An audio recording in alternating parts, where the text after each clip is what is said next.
Question number 29 question में दिया हुआ है on the 1 April 2016 the balance sheet of S and के वॉज एज फॉलोज। एस और के की पुरानी बैलेंस शीट हमें दी हुई है और इनका हमें रेशियो दिया हुआ है ओल्ड रेशियो 3:2 का, मीन्स ये 3/5 हो जाएगा और 2/5 हो जाएगा। यहाँ पर हमें लेवल्टी दी हुई है सन्ड्री क्रेडिटर्स, कैपिटल और जनरल रिजर्व जो कि कैपिटल अकाउंट में पुराने ही रेशियो में इनमें डिवाइड कर दिया जाता है, और इधर दी हुई है एसेट्स। अब आ जाते हैं क्वेश्चन पे। इन्होंने कहा है he will give 20,000 for goodwill and get enter कर रहे हैं। अब आ जाते हैं assets were revalued as follows. Plant and machinery 64,000 जो कि हमें यहाँ पे बैलेंस शीट में दी हुई है 60,000 की, मीन्स हमें इसमें 4,000 रुपये प्लस करना है, और स्टॉक 36,000 का करना है जो कि हमें यहाँ पे दिया हुआ है 40,000 का, और डेटर्स पे हमें 5% का प्रोविज़न करना है। और इस क्वेश्चन में दिया हुआ है कि it was known that 2,800 was include in the creditor which was not to be paid, यानी क्रेडिटर में 2800 रुपये की एक ऐसी अमाउंट है जो कि हमें पे नहीं करनी है, मीन्स हमें क्रेडिटर को कम करना होगा। और आगे कहा है and there was a liability of compensation to employees 4,000, हमें यानी कि 4,000 की एम्प्लॉयज़ की कंपनसेशन के लिए एक लेवलिटी क्रिएट करनी है।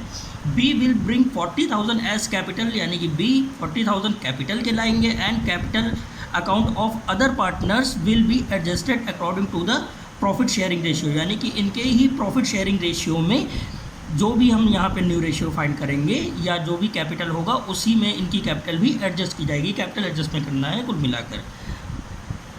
अब आ जाते हैं क्वेश्चन के सोल्यूशन पे। तो सबसे पहले बनता है रीवैल्यूएशन। रीवैल्यूएशन में जो भी एडजस्टमेंट होती है वो हम यहाँ करते हैं।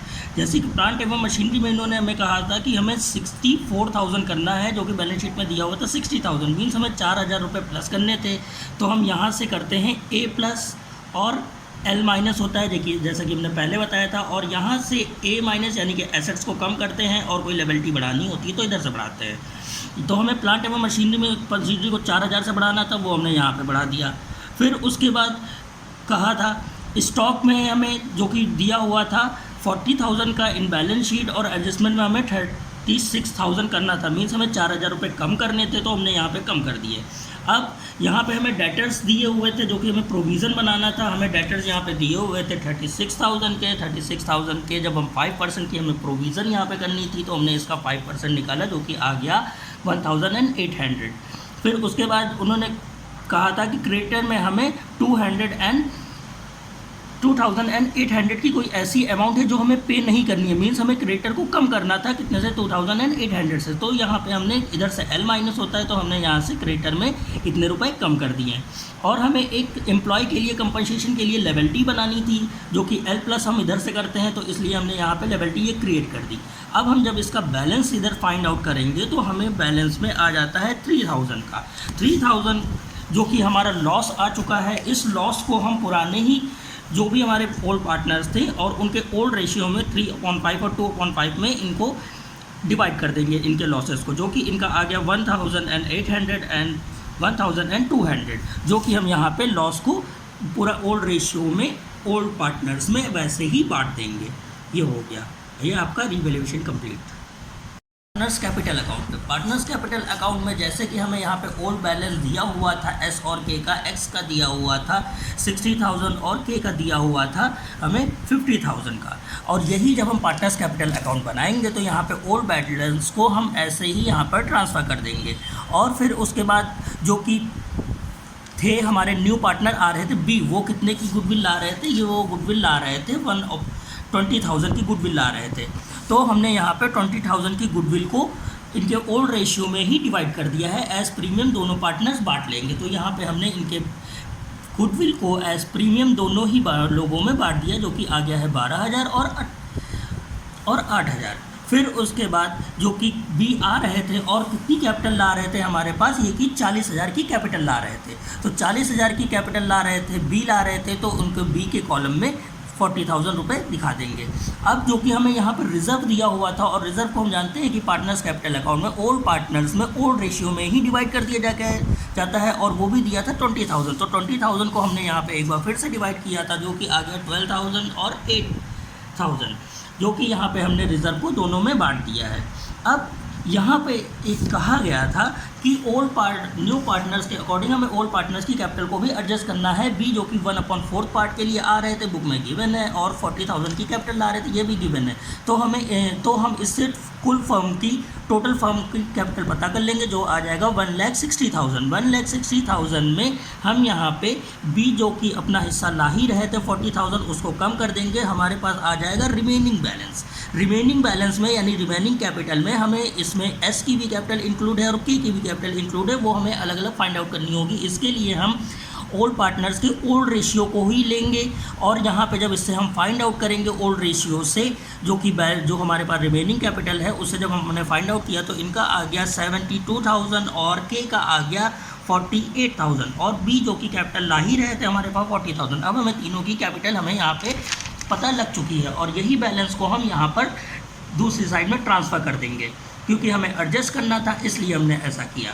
और जो कि लॉस हो रहा था, हमें यहाँ पे रीवैल्यूएशन में लॉस हो रहा था जो कि कैपिटल को कम करता है 1800 और 1200 का, तो वही लॉस हम यहाँ पर दिखा देंगे। अब हम क्या करेंगे, इसकी ये टोटल करेंगे और इसमें से टोटल को 72,000 को और इनके लॉस को, इन दोनों को ही प्लस करके दोनों में एज इट इज़ लेस कर देंगे, जो कि हमारा बैलेंस यहाँ पे आ जाएगा। और जो भी बैलेंस आएगा उसको हम करंट अकाउंट में ट्रांसफ़र कर देंगे। और ये करंट अकाउंट का बैलेंस आ गया है हमारे पास 10,200 और 16,800। इन दोनों ही बैलेंस को हमें बैंक अकाउंट में एडजस्ट नहीं करना है, इसे हमें करंट अकाउंट में ट्रांसफ़र करना है, जो कि हमने यहाँ पे करंट अकाउंट में ट्रांसफ़र कर दिया है।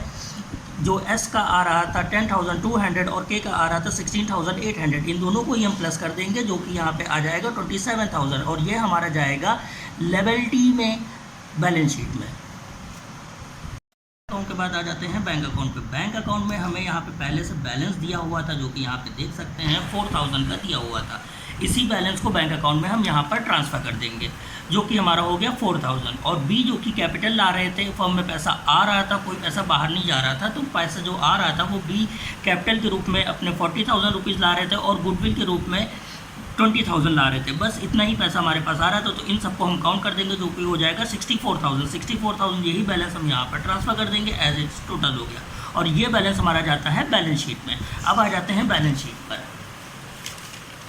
बैलेंस शीट में सबसे पहले दिया हुआ था प्लांट एवं मशीनरी, जो कि 60,000 की थी, और इसमें हमें एप्लीकेशन हमने वहाँ पे लगाया था, रीवैल्यूएशन में बढ़ाया था 4,000 रुपये, वो हम इसमें प्लस कर देंगे, हो जाएगा 64,000। फिर उसके बाद आ जाता है पेटेंट, इस पर कोई एडजस्टमेंट नहीं थी, तो एज इट इज़ इसको हम ऐसे ही उतार देंगे।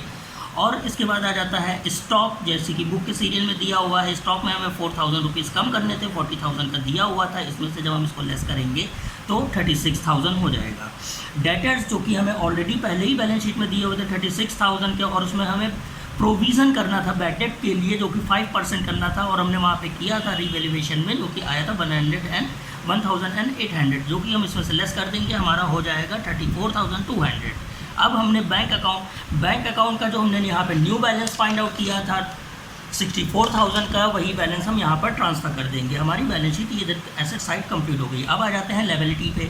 लिएबिलिटी पे हमने नई लिएबिलिटी क्रिएट की थी, कंपनसेशन टू एम्प्लॉयज़, वो भी यहाँ पर हम ट्रांसफ़र कर देंगे, क्योंकि लिएबिलिटी हमने नई बनाई थी। और क्रेडिटर जो कि दिए हुए थे हमें 30,000 के, और उसमें हमें राइट ऑफ करने थे 2,800, इसको हम लेस कर देंगे, तो हमारा बैलेंस आ जाएगा 27,200।